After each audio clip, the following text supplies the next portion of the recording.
that the death of my son-in-law numbed the Kaur family. Not only numbing the Kaur family, but it also devastated the family of Musando. Not only the family of Musando, but also the family of Boyu, wherever Boyu comes from. And let me tell you, it did not only numb and devastate these two families, it shocked the law-abiding citizens of this country. Praise the Lord. And let me tell you, as my bones were shaking and the bones and the marrows of every law-abiding citizen, it was also a shock to the international community because it was only 8 days to the general election of our beloved country, the Republic of Kenya. The Chris's appearance in national television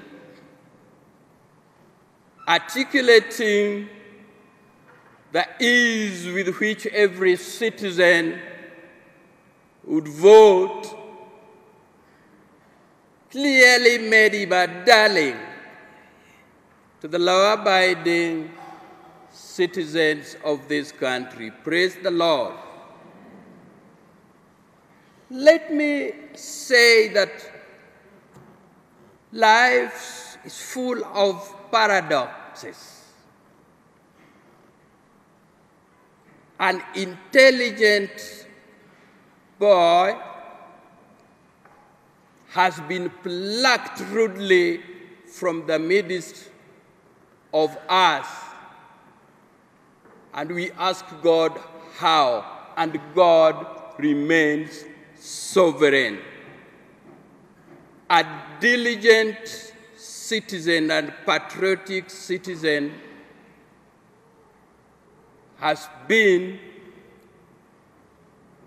paradoxically rewarded with brutal torture, murder, and dump. How sad. I want to thank those who condoled with us. A number of senior citizens condoled with us. I want to thank the Right Honorable Raila Odinga, who came to the family of Chris and Eva to sit with them and console us and condone us. I want to thank the IEBC commissioners who also came in and sat with Eva and the children to condole with them as they were led by the chairman, Mr. Chibukati. We want to thank also other senior citizens like the governor-elect of Kisumu County, Professor Anyang' Nyong'o, who condoled with the family, and the senator-elect of Kisumu County also. And I'm not forgetting the ACK Bishop of Nairobi, the Right Reverend Joel Waweru, who came to the residence of the late son-in-law and conducted a full mass. We want to thank all of you for sitting and condoling with us. Thank you.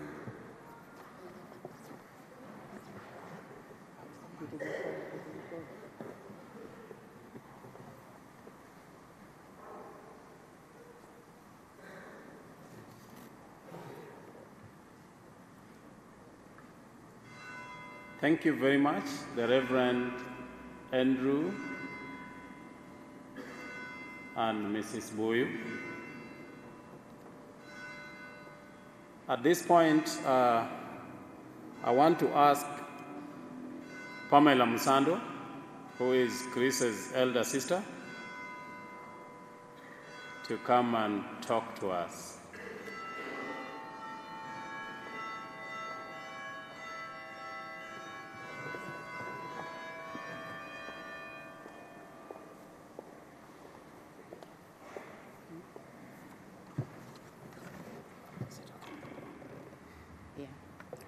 God is good, and all the time.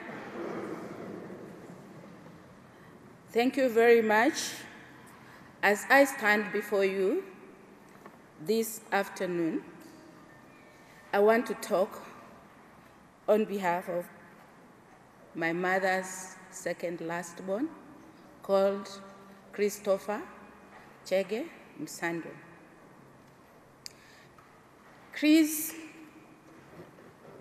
being the second last-born of my mother, and Patricia Apondi, who is the last-born of my mother, grew up in our hands, the elder siblings. His education and all that was done, because by the time they were coming up, our parents were now old and retired, and we took over as a family. And that's why we feel the loss, great loss of our brother. He has grown up in our hands, and Chris has been very instrumental into contributing to the family, giving back, and knowing where we brought him from. He has a son in Australia called Jacob Msando, and to tell you how responsible he's the one who was paying school fees for his son in Australia. I talked to his son the day before yesterday. He's now 17 years old and was looking up to come to Kenya next year when he's 18. He has been talking to his father, and he told me he last talked to his father on 27th of July. And he asked me to ask Kenyans, why did you have to kill my brother, my father, that way, while I was looking forward to meeting him after a number of years? Why? He is in Australia, and he told me to ask Kenyans why that had to happen that way.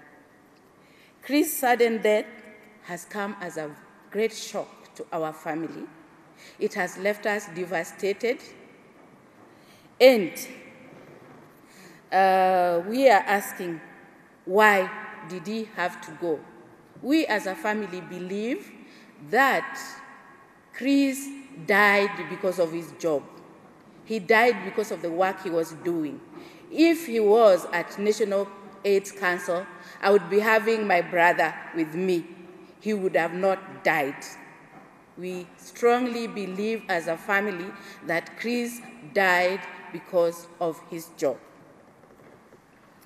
We are asking the government to tell the family who killed Chris, because the government of Kenya has the capability, they have the capacity, they have what it takes to find the killers of my brother. We believe, strongly believe. I work for the government, and I stand before you, and I believe they have the capability to find the killers of my brother, Christopher Msando, my little brother, my brother, and my son, Christopher Msando.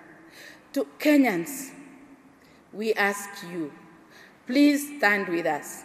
Media, please stand with us. Let us bring justice. This country talks of peace, peace without justice. The two has to be together. None will exist without the others. Kindly get us the people who killed my brother. Stand with us, be with us, let us not relent. We believe in you, Kenyans. We trust you. You are good people. Stand with us and be with us. For now, I ask God to give us strength to bear the loss of my brother, and I also ask God to be with us. Kenyans, pray with us. Do not relent. Help us get justice. Thank you very much.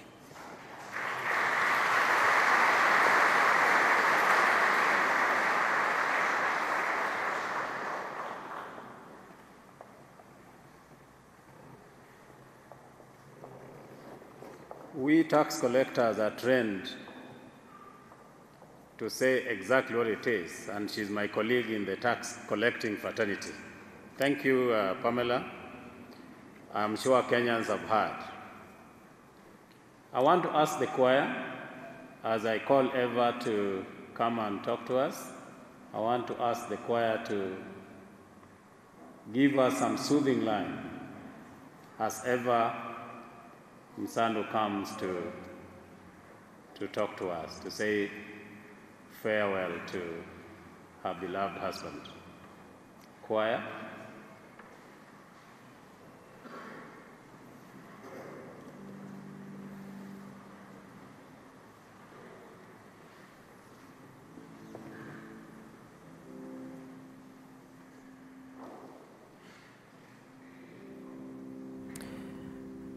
An emotional service for the murdered IEBC ICT manager, Chris Msando.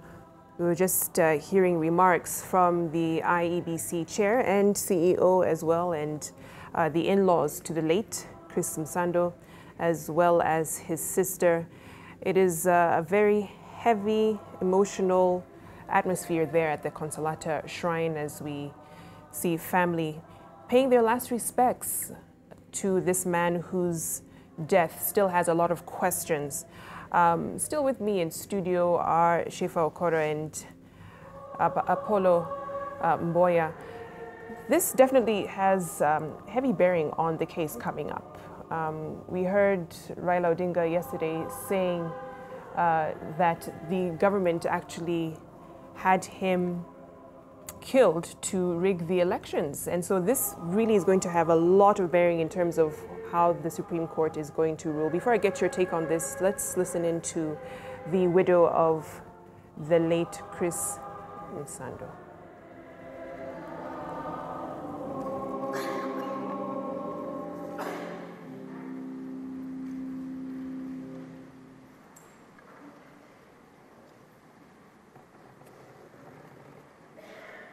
God is good, and all the time.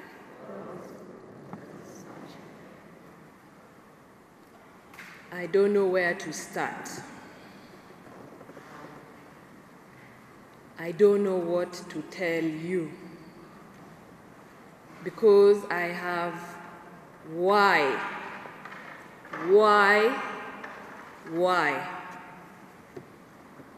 And as my sister-in-law Pamela said,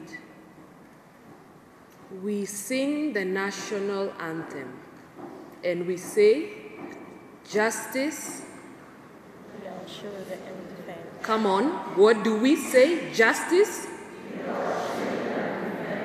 Kenyans, let justice be our shield and defender. It is wrong. It is not fair. Look at the babies. My oldest is 10. If I include Jacob, my oldest is 17. And our youngest baby with Christopher is 2 years old.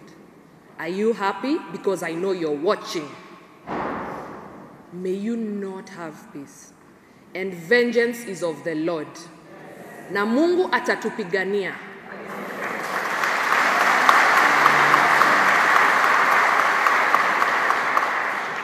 Wakenya, tusimame imara. Chris's death will not go in vain. Tumekataa.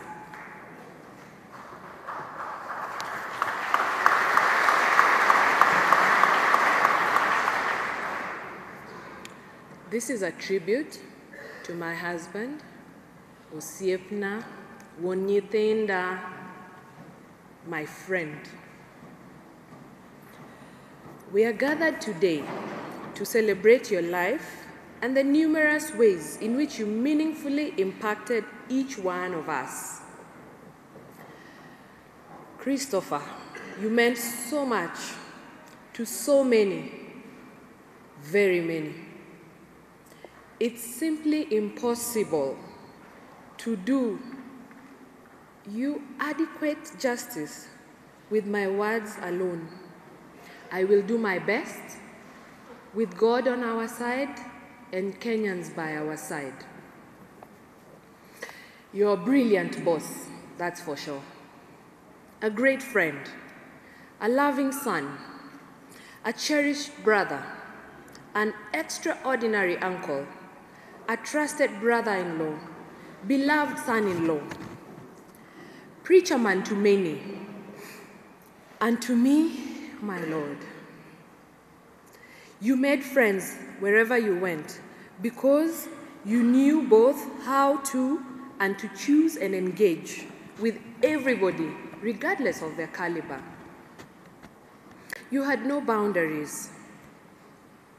You engaged and gave people a lot of your time and advice. Filled with joy, my sweet, you were delighted with the birth of your children, and he was in the delivery room for each and every one of them, from Jacob, because we have the photos. That's how dedicated he was to the family and to Kenya. And to the family, we feel it's a big gap, and we don't know how we will fill the shoes. There's a song that is secular and says, Uliza Kiatu. It is not easy. You are very excited with the birth of your children, and you would save up to give them the best education and buy them the latest toys.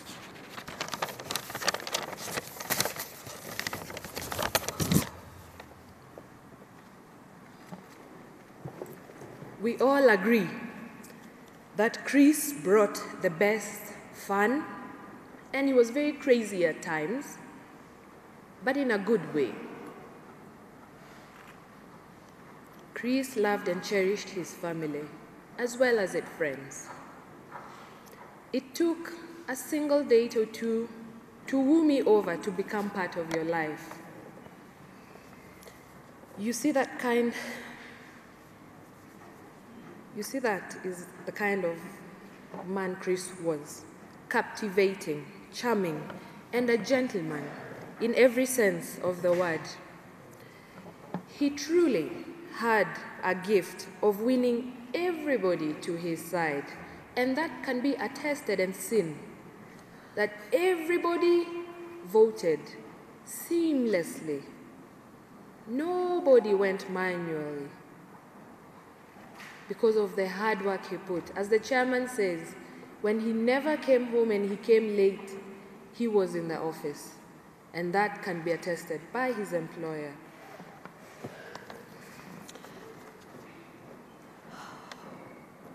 Our steps quickly aligned in one direction and grew into a journey we have been on the last 12 years. I thank God for this privilege he accorded unto me to be part of Chris' beautiful, extraordinary, glorious, exciting, and fulfilling life. Christopher, my sweet, your spirit, your soul, your amazing ability to give and enlighten will always be with us. It will live on in the stories people are sharing now and always of how you touched lives. Things will never, ever be the same, but the world is better for the years, my beloved, you lived in it. It's my prayer, Chris, that as I have trusted in the Lord with all my heart and leaned not on my own understanding, in all my ways I have acknowledged the Lord. He shall direct your paths. His favor be continuously upon you.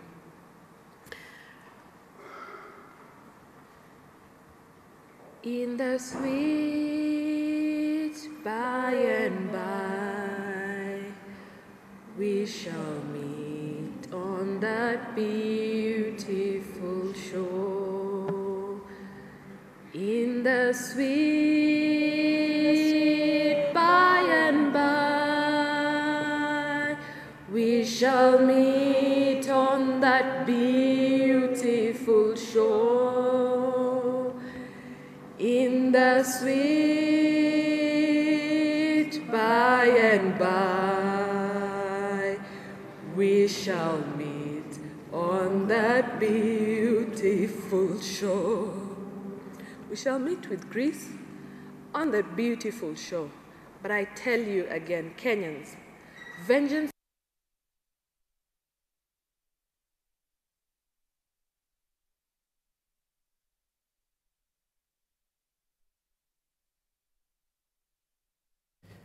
Apologies for that. That was the widow of the late Chris Msando, Eva Auma, giving her remarks, her last respects to her late husband. A very emotional send-off, and we've been watching here with my panelists as his co-workers, the IEBC chair and CEO, gave their remarks, as well as his in-laws, his sister. Definitely hit the family very hard, and of course the country as well, shocked by the events that followed his murder. And this, of course, will have a heavy bearing on the Supreme Court. We heard Raila Odinga yesterday saying that Chris Msando was eliminated so government could rig the elections. Let me get your take on this, and of course, I know wanting to pass your condolences to the family. We understand there will be a burial rather, in Siaya County on Saturday for the late. Let me start with you, Shefa. I don't know where to begin. I feel so helpless talking about death in the way that death makes us feel so unable to even function. And I am so terribly sorry to the family, the children, you know, the relatives, the friends, the colleagues, and people like us who didn't get to know him until the very unfortunate, you know, events, and are now benefiting the results of him standing up for something. And I could never be able to thank him enough for doing what he did for this country. And like his wife said, justice will be our shield and defender. I think there are ways in which this country has allowed the silencing of people, the taking away of life of people who stand for something, and that it's been made normal and it's been made okay. And for someone like Msando to have been brutally murdered and today turn into a place where his 2-year-old will never get to know who he was, how he smiled, the sound of his voice, you know, the laughter. I cannot be ashamed of my country more than I am right now. I am ashamed of the people who did this, and I hope that Msando is the end of the statistic of people who are always dying or killed or murdered. I don't have words yet. I don't have words. I will have them, but just not now. I think there's so many things wrong with this country, and just listening to his wife speak, listening to his sister speak, and his parents, and you can hear and you can feel the heavy emotion that comes with that. It should shame all of us for not being angered enough for them. Yeah, we heard his wife Eva saying that his death will not go in vain. Before this, the international community, in the form of the observers, had called for swift investigations into the murder. And this is now the bigger part of this story, Apollo. Will we see that? Now, yeah, it's a very, very sad. Now, we cannot talk about the election petition without talking about Msando. And I think these images that we are seeing really shows you that the question regarding the credibility of election is not yet done yet. And now that Chris Msando has been mentioned, the death of Chris Msando has been associated with the questions that are being posed by NASA in the election petition.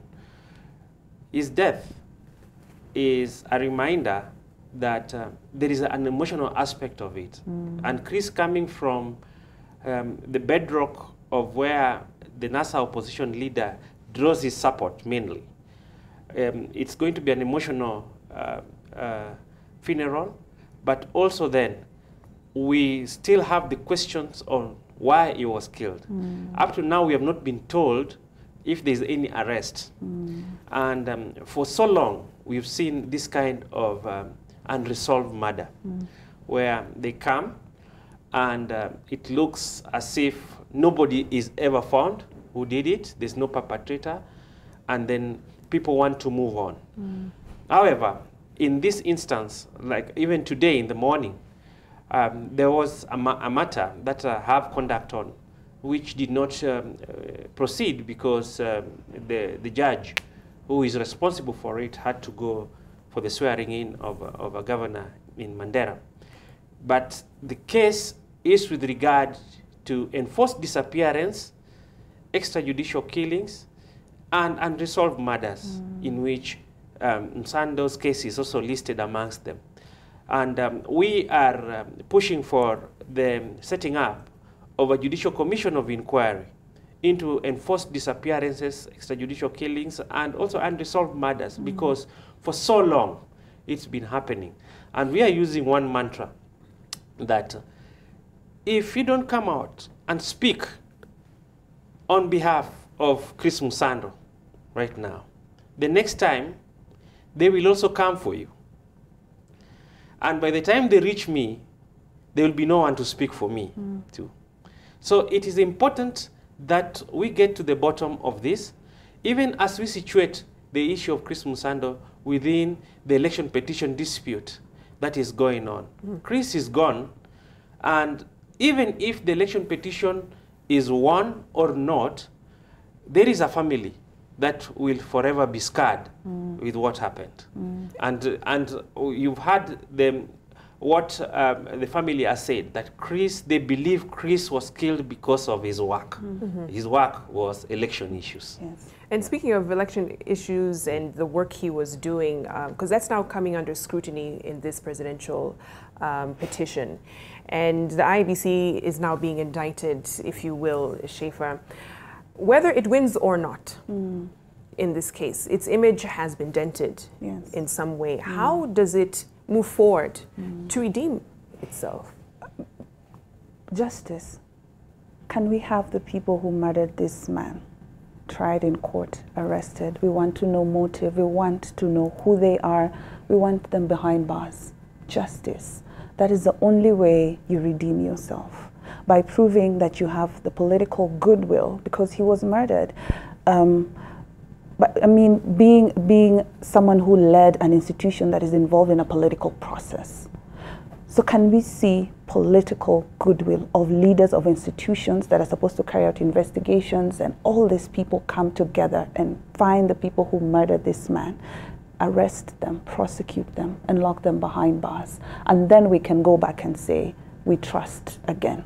Because there's no way, we cannot have people walking around, murderous people, amongst us like it is okay. Like we don't have a system going, you know, like the law does not apply, like it applies selectively to certain people.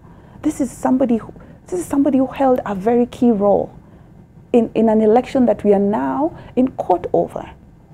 I want these people arrested. I want these people behind bars, and I want these people doing time, because this is not right on so many levels. It's not. All right, I have to leave it there. Schaefer Okoro and Paul Mboya, thank you so much for coming in and for your last 2 hours here in studio, trying to make sense of all of this. Clearly, a lot more needs to be done and needs to be answered. A lot of questions need to be answered in the next few weeks. Thanks for watching Decision 2017. Much more ahead, though. My panel leaves me, but we have a lot more that we're covering. Various swearing-ins of governors in Mandera and Machakos will be following those, and of course, the outcome of the funeral service at Consolata Shrine for the late Chris Msando. Let's take a short break. We'll be right back.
All right, welcome back. You're watching Decision 2017. I'm Victoria Rubadiri. The conversation continues from right here in Nation Center, Nairobi, to the NTV Eldoret studios, where Lois Wangoi is standing by with a panel to talk through the post-election, the state of post-elections in the Rift Valley region, and of course, analysis on NASA's decision to go to court. Lois.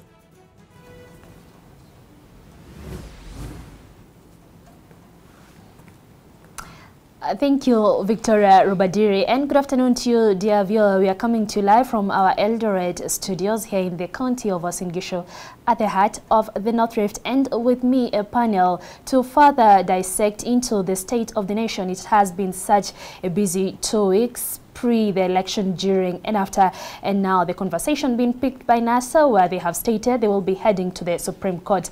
With me is a panel, a very able panel, Mr. Chebunete, political risk observer and analyst, Dr. Masibo from the Moi University. Thank you much for joining us, and Advocate Akenga. Gentlemen, thank you for joining us on NTV. We start off from what we were just watching here, the requiem mass of Mr. Musando, who passed on, and of course it is a name that has continued to feature through the election process, before and even after.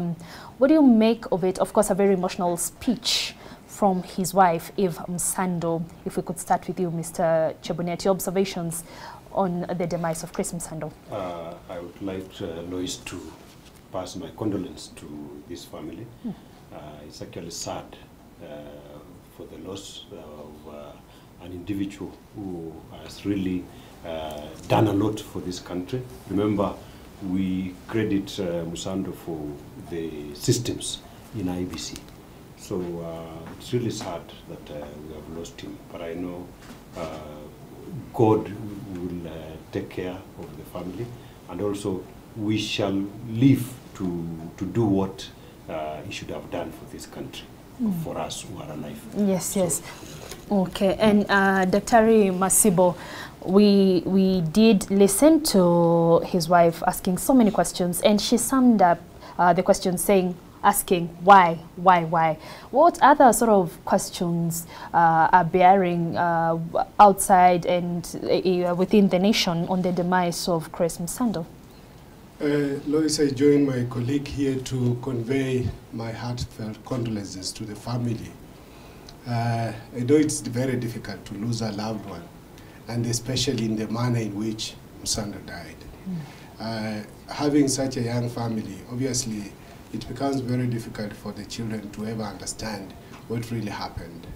And the timing of his death also was extremely bad, because he died just a few days before we had our general election. And given his important role that he played in coming up with the Kenya elections management system, the integrated election management system, I think one will wish that it never happened. But since it happened, I think one of the things is to accept that this happened, and to convey our condolences to the family, and to pray that his soul may rest in peace.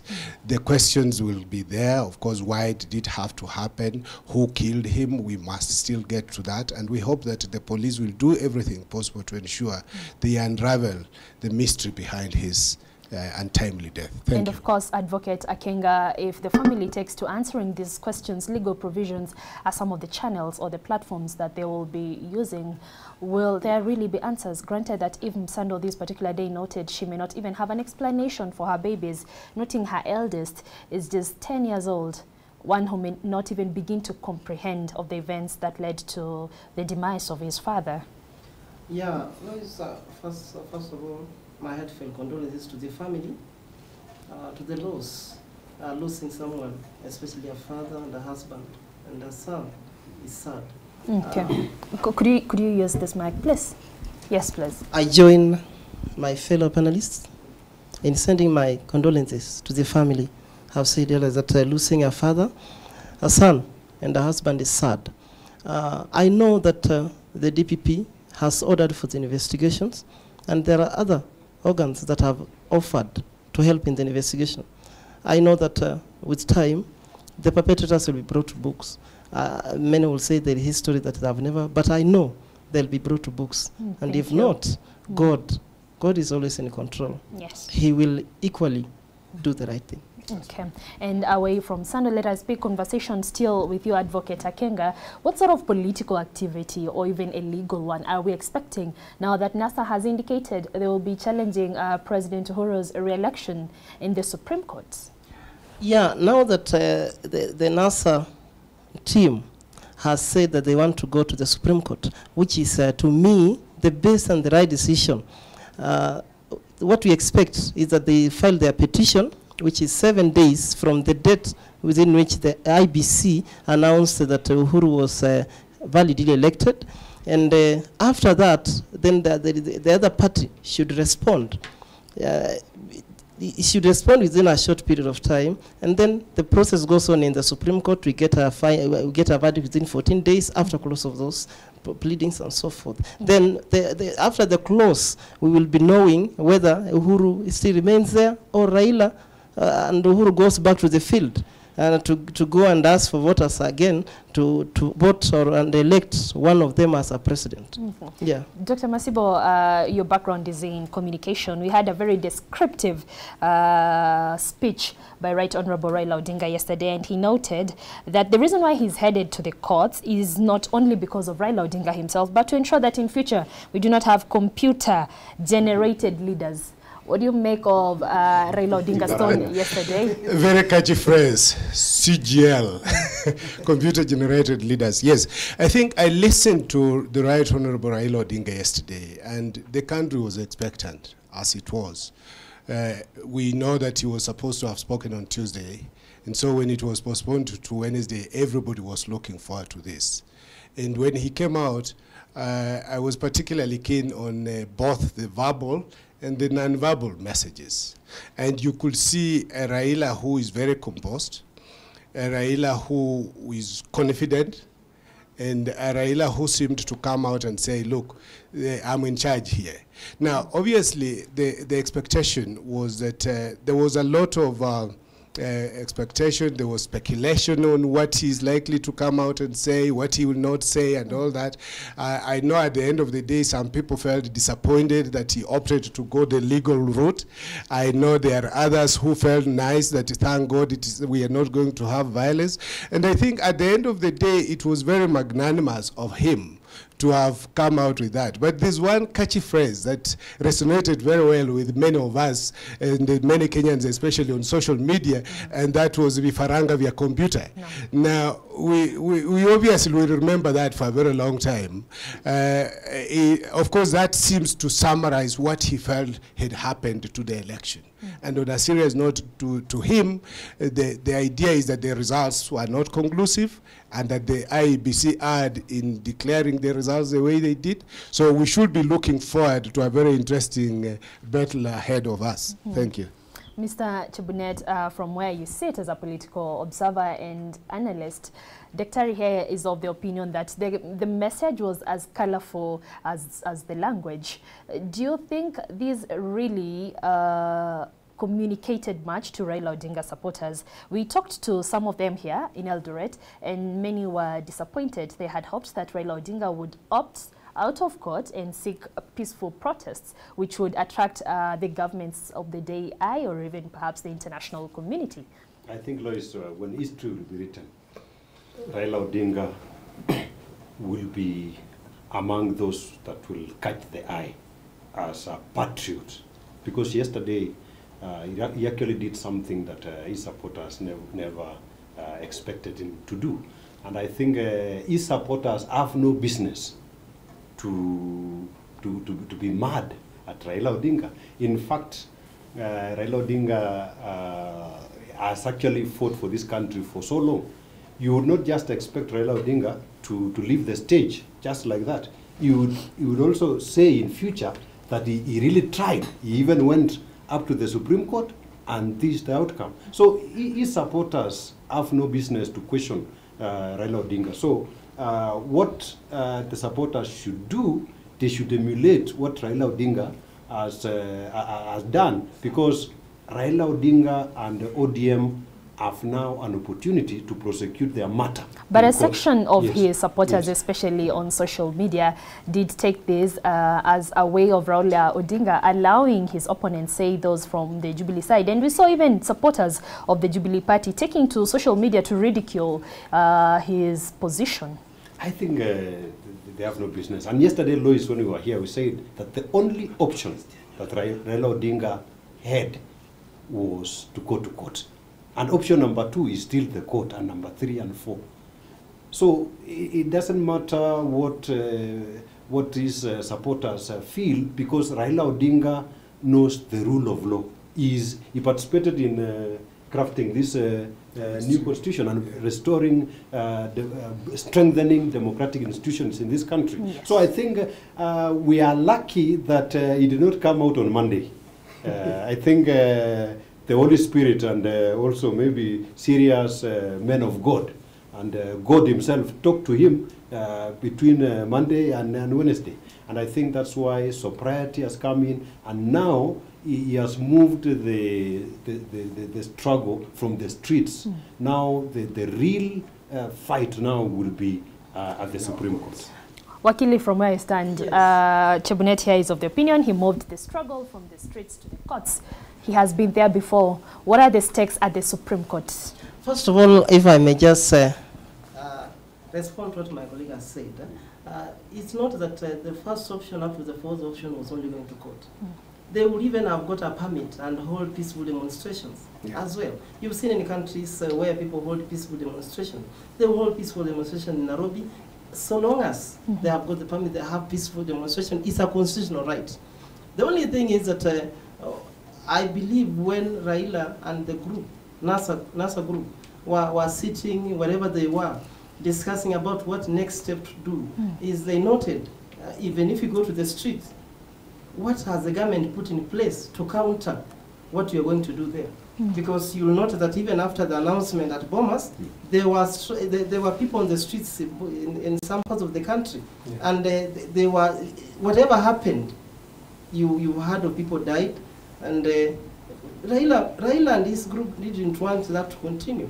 Now, when we are going to court, what is being taken to court is that the IBC did not conduct the elections in a manner that is prescribed by the law, the constitution and various legislations as pertains to the election in Kenya.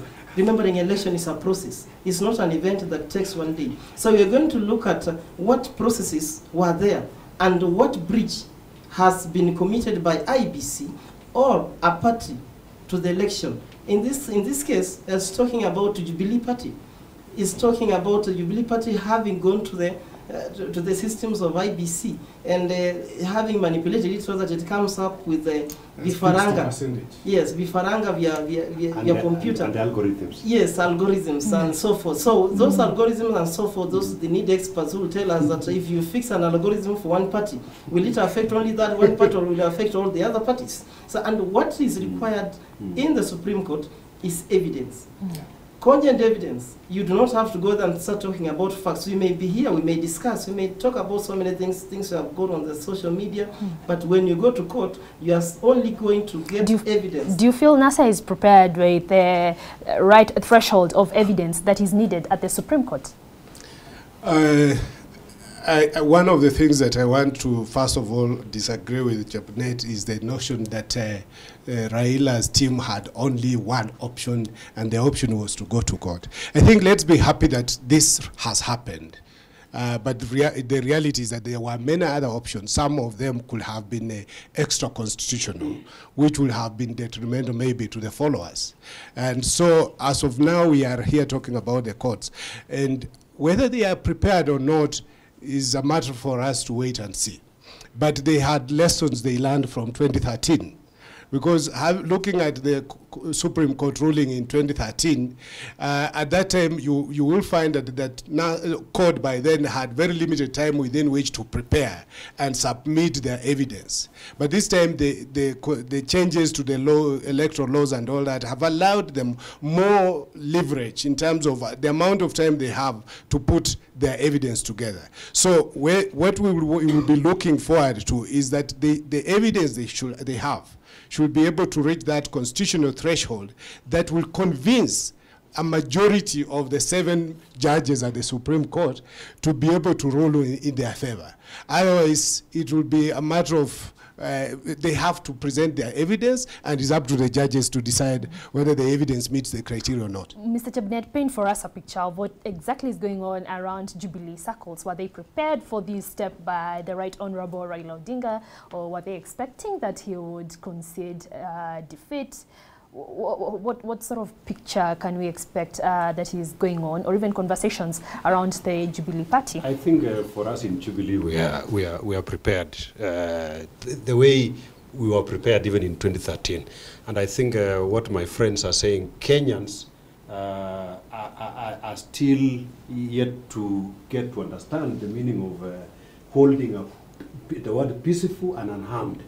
So I think we are in a stage where the only option that we have is the court. So in Jubilee, I think we are well prepared. Our lawyers are ready. You know, as my friend has said, what you should take to court is purely evidence. Anything about rumors, you had even people saying that Chiloba, I don't know, is related to who. Those are just rumors in the streets. When the rubber meets the road, and when our lawyers go there, you have to produce even the geometric progression that you're talking about, who hacked the system and so forth. So we are moving now from the rumors to the real facts. And Dr. Masiba, I'm sure he would want to respond on that. We have seen extracts from the IEBC portal on Form 34As and Bs, where there are a lot of questions regarding the same. Indeed, you say when the rubber meets the road, these are some of the facts, the tangible facts that the Supreme Court will be looking into. Yeah, actually, I don't think even the question of hacking is going to be a major issue in this petition. If I look at the report, the story in the Daily Nation today, it is ranked number 6 of the key issues that should be addressed insofar as this petition is concerned. The key component that will come out is the whole role of Forms 34A and Form 34B. And in this particular case, the accused is the IEBC and not even Jubilee. Because during the dry run for the elections, submission of results, IEBC assured the country that no results will be submitted. Both the text result and the image of Form 34A will be relayed from the polling station at the same time. So that by the time any result is being announced, both the text and Form 34A will be the basis for the decision to be made at the national level. And so when you come to announce the way the results came out on the final day when IEBC was able to declare the Jubilee candidate Uhuru Kenyatta as the winner and his running mate William Ruto as the deputy president, we saw a situation where Chiloba assured the country that we had 288 forms already in, Form 234B from the constituencies, and only 2 were already in, but they were being worked on. So the assumption then we have is that at the end, when we had these results in, we had 290 Form 34Bs. Now, the source of Form 34B is actually the collection or the summation of all the Form 34As collected from polling stations in a given constituency. And so where the NASA has an issue probably is, yes, here we have a Form 34B that has been relayed the results, but now we have continued to receive more results, implying that not all Form 34As had been considered by the time this tally was being announced. So the issue will definitely, I see NASA going into this with focus on how the results were transmitted. And like you put it rightly, we might have seen on social media, and we cannot use social media as evidence, but these are images that have been uploaded on the IEBC website, where we have seen some handwritten images from Isiolo, and then when IEBC was questioned, they actually pulled them down and put up new ones. Now the question then you ask, who had put up the handwritten one in the first place? And then where is the other new one come from? Put that, and how could we use that as the basis of announcing the next president? I don't work for IBC. IBC will go to court through their lawyers and explain that. But what I know is that there is that form 34A or B that emanated from the particular station which my fellow panelist is talking about. And direct question, Wakili, where is the challenge? Because now we are seeing even international observers just asking IEBC, why wouldn't you make public these Form 34As and Bs? Forms 34A and Bs, I'm sure they have been made public. Not all of them. You see, people are saying that not all of them. You'll find that even on the social sites of NASA, or even on Jubilee, people have downloaded several Form 34A and 34Bs. So I don't know which ones are saying that they have not been availed. When someone from Mr. Limo from IBC came to explain why there was a change in the tallies that were always were the bombers of Kenya, he said clearly that there were 41 polling stations that the results had not come in at the time the total was made. So that was the reason as to why you could see the number surge up or low as something different from what had been announced earlier. That's what the communications from IBC said. I have said I don't work for IBC, so I would not want to know. Secondly, when you talk about forms that have been downloaded, that have been written, of course those forms are written by those polling clerks and polling officers, agents of IBC. They are written using a pen. And then after being written, they are scanned. The whole process. We're talking about the official IEBC form, and then this other one that was not official, merely handwritten. I don't know if there is any official and non-official IEBC forms that are used in election. I've once participated in an election.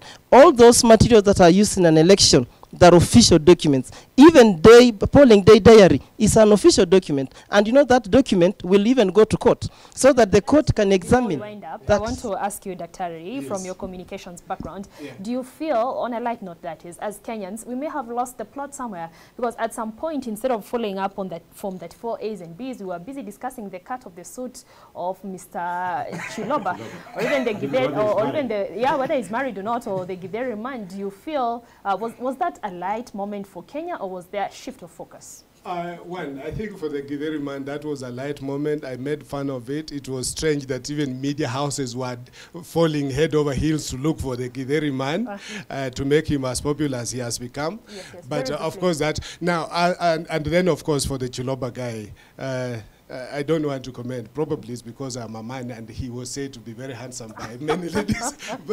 But at the end of the day, I think that was not the issue. The issue is he was doing his job, and I think that's how he came across. As we wind up very quickly, who was your biggest winner in this election, away from the presidential seat, and the biggest loser? I think NASA has helped us in going to court, and out of the outcomes, it has strengthened the systems, and I think I applaud Raila Odinga. He's actually, he has actually succeeded in doing great things for this country. Your highlight for the election, who was the biggest winner or loser? The winner is Kenyans. The winner is Kenyans. The winner is Kenyans and the voter. The voter has not lost. Okay. It is the person who was vying who has lost. So in this case, Kenya must move forward. You can even see, even the people who are told not to go to work have gone. Thank you. Kenya has moved forward. Your last comments on the same, Advocate Akenga? The biggest winner, as he says, I'll agree, is Kenyans. Despite the fact that there are those who are protesting, there are those who do not agree, but it all remains that at last we shall be having one president for Kenya for the next 5 years. Whether it's Uhuru, whether it's Raila, but it's still the same president. So stop you at that. Thank you very much, Advocate Akenga. Very quickly, Dr. Kenyans, but are the biggest winner, but in particular, there's this young man, 23-year-old in Meru. I think for me, he's just... Yes. Thank you. Thank you so much. That was a discussion and conversations which we picked from this part of the country, the North Rift. Of course, the panelists agreeing that at the end of it all, the biggest winner remains the Kenyan Mwananchi. So for now, I take you back to Victoria Rubadiri, who's standing by in our Nairobi studios, but we'll be sure to be back at around 1:30 from here with NTV Sasa, and we'll be hosting Senator-elect Professor Margaret Kamara. Back to you, Vicky. Great, thanks, Lois. We are crossing over into the 1 o'clock hour shortly to bring you the latest from the NTV newsroom. Stay with us. We're taking a short break. We'll be back.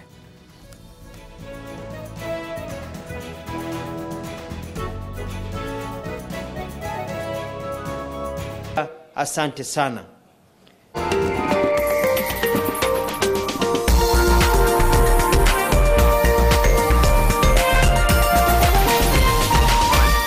This is NTV.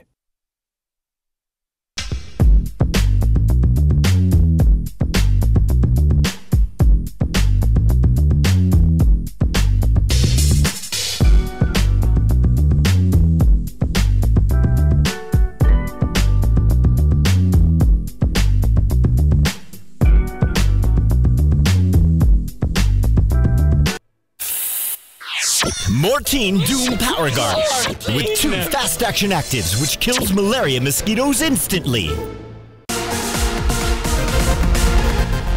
Your dad died of HIV and AIDS.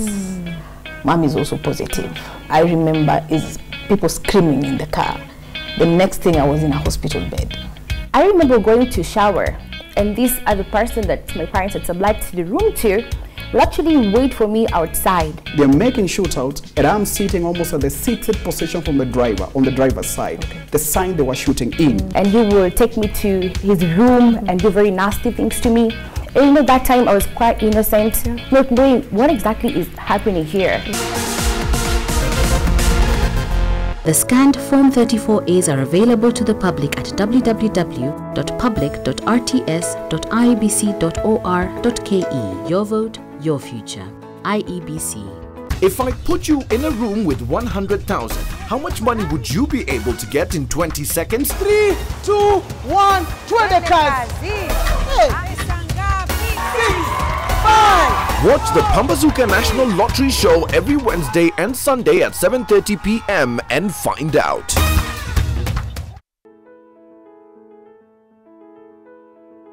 After voting, your votes were counted in front of police.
Welcome back to Decision 2017. I'm Victoria Rubadiri. Let's take you now to Kenyatta Stadium in Machakos County, where Governor-elect Alfred Mutua is speaking after his swearing in. Let's listen in. Na nakuomba njoo tufanye kazi pamoja. Hapa kuna kazi nyingi. Njoo tufanye kazi pamoja. Ukabatu ubange nesa ti wewe. Itende na we. Nuisi ni na siana sia kweya. Hena musi ti wewe. Tiende te kana kaumingi kausu na wa siasa wote wake yitu kwate maundu mama endeyo. Integrity and governance is very important. Today I signed the integrity statement, or is it oath? And Machakos, we've been able to do so much because of integrity. We are the only county, for example, to build a stadium. I was able to build this stadium where we are at in only 1 month. 4 weeks. We broke the record, and it is still standing. And we are able to squeeze the shilling and be able to do much. We have so many and so much in this country, so many resources, and we are so blessed. But I dare say that majority or some of our leaders are very corrupt, and they are stealing from our people. We need to protect the little we have and make it grow. We need to follow the Machakos in a way whereby we can build highways, we can do things with a little money by saving the money that we have. And I'm going to ensure that Machakos is run strictly and is a county of integrity.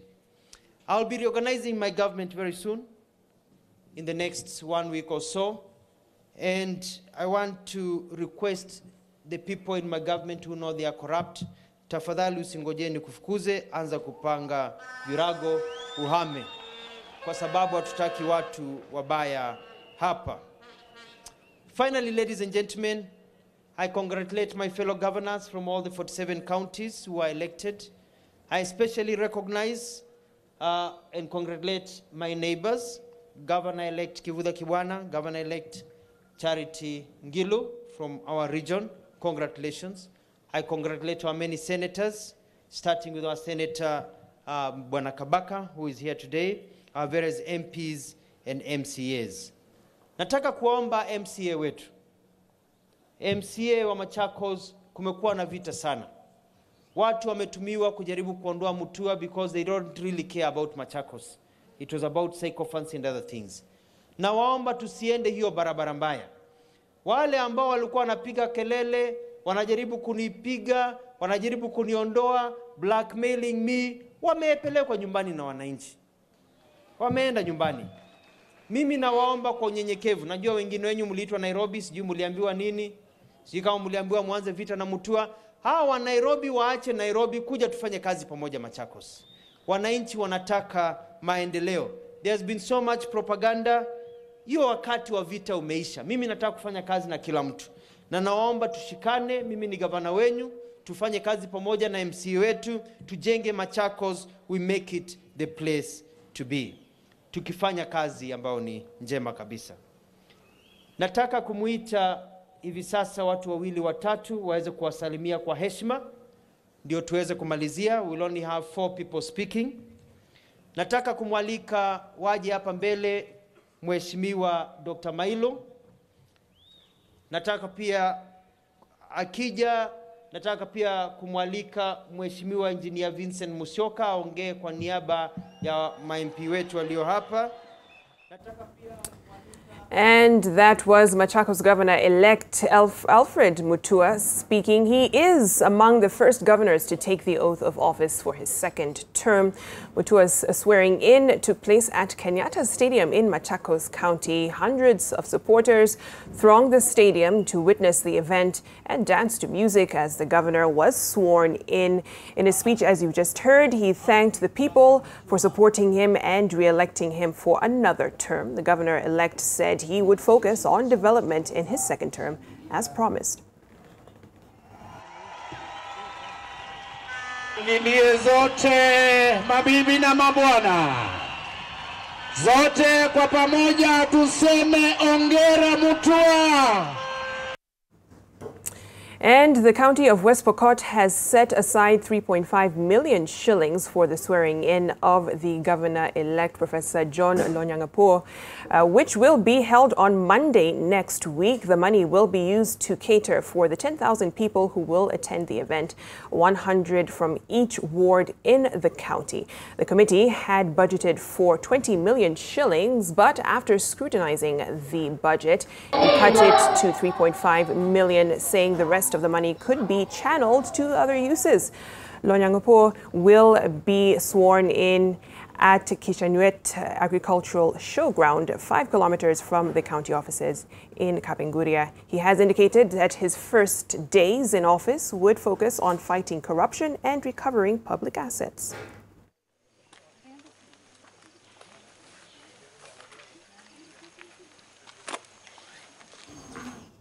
And the family of the slain 10-year-old girl from Madare, Mora Mukaya, are demanding that the national government cater for burial expenses. The family blames the government for the death of their kin, saying it should cover the funeral costs due to the father's poor financial state.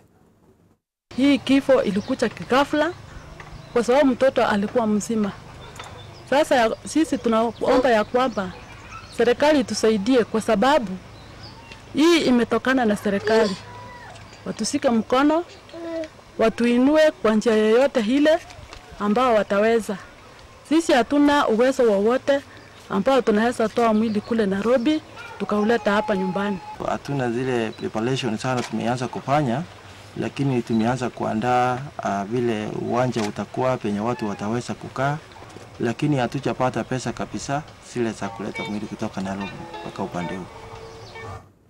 And intensive lobbying for Kajiado County Assembly Speaker position is in high gear, attracting poll losers and career civil servants. The outgoing Speaker, Johnson Osoi, had said he would not be defending his position, but seems to have had a change of heart and has been talking of maintaining decorum in the Assembly and positive laws passed in his tenure. A former Narok County Cabinet Secretary, Samuel Seki, also vying for the seat, says he has what it takes to unite the Assembly and the executive for positive achievements. The 25 MCAs elect maintain that the choice of the Speaker is beyond party politics and will be about an individual well cut for the job. The Jubilee Party has a majority in the Assembly with 17 MCAs, while NASA has 8. Mr. Speaker, very efficient legislators and also systems. In conclusion, the infrastructure should be improved, especially on the roads. The government should provide learning materials. The next report is by reports from the sectoral committee when promoting staff and even when coming up with terms of services. I understand very well the dynamics and the balancing that is required. Most importantly, after the first term of the Assembly, with the challenges that were there, I am the best guy to ensure that the government is keeping check and the members of the County Assembly have a conducive environment to execute their constitutional mandate. We will achieve quite a lot because we have been having a lot of gaps in the previous government where we'll be having differences between the governor, the speaker, the whole assembly, and this time round we want to bring unity to Kajiado people. And to news from the continent, nearly half of the 400 people known to have died in a mudslide and flooding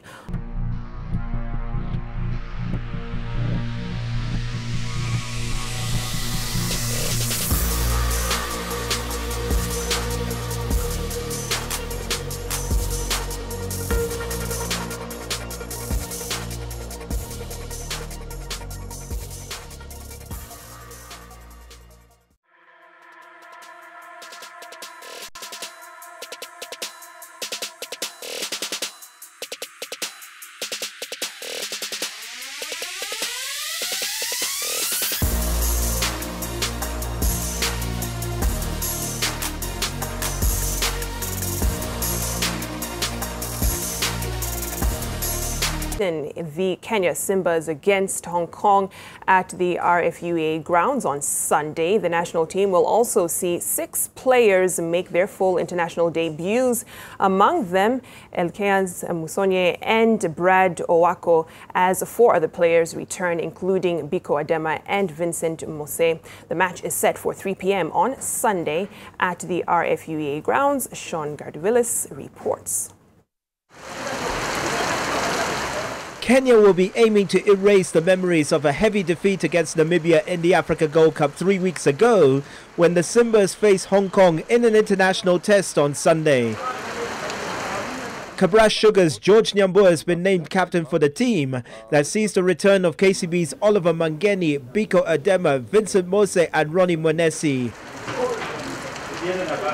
Strathmore's Elkians Musonye, Alex Olaba, James Kubasu, Emmanuel Mavala, Brad Owako and Philip Ikambili are set to make their full debuts on Sunday. We want to give the boys who have been learning the ropes and coming through, or getting one test here and there, or coming off the bench a lot.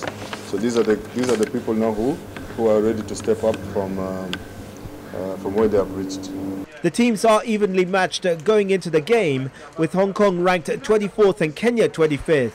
The Simbas beat Hong Kong 34 points to 10 in last year's test. Saturday, Sunday we had a crash program, and I'm proud to say that the union also has given us a lot of support in terms of players who maybe are up country. We've been accommodating them right here in Nairobi. The match comes in the aftermath of a heated general election, and for this, security was part of the agenda as the team was announced at the RFUEA grounds. Security will be provided as we will be providing in the other matches. The small issues which are being highlighted here and there on matters of insecurity is not here. And the match kicks off at 3 p.m. on Sunday. Sean Carter-Villis, NTV. And to some volleyball now. The national under-23 volleyball team will be looking to do more than just to add up the numbers at the World Championships to be held in Slovenia in September. Coach Catherine Mabui asserts that the pipeline of women's volleyball is alive and kicking, and that the youngsters in the under-23 team have already started challenging for the senior team positions. Warode Kiru has the details. The junior Malkia strikers had a twerk in training at the Kasarani Indoor Gymnasium. These are the first steps on the road to Slovenia for the team, which along with Egypt will be the 2 African representatives at the World Championships early next month. 14 of the 16 players called up are in camp, and they have a month to get in shape. It is good training because competitive training amongst players normally gives us the best players at the end of the day. The junior Malkia strikers are in a tough Pool A alongside defending champions Brazil, runners-up Turkey, Japan, Bulgaria and Cuba, all of whom are ranked way above Kenya in the FIVB rankings. It's okay. We can't control the pooling. We just have to work hard so that we can play in that championship. The national women's volleyball team, the Malkia strikers, dazzle in the continental stage but struggle on the international stage.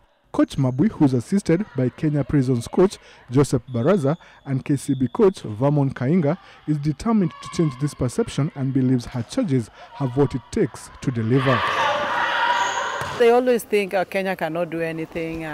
We are underdogs, and we want to at least try and believe that this time we are trying to improve. We are not the same Kenyan team that has always been, especially in this category of the underage. In the recently concluded Zone 5 Africa Cup of Nations qualifiers, which the Malkia strikers won, a couple of under-23 players, including Anne Loem and Celestine Nyongesa, turned up for the senior team. For Coach Mabui, this is a testament of the functional pipeline for women's volleyball in the country. When they qualify to fight amongst the seniors and get to the 14 players, that is a good effort for them and also a good exposure.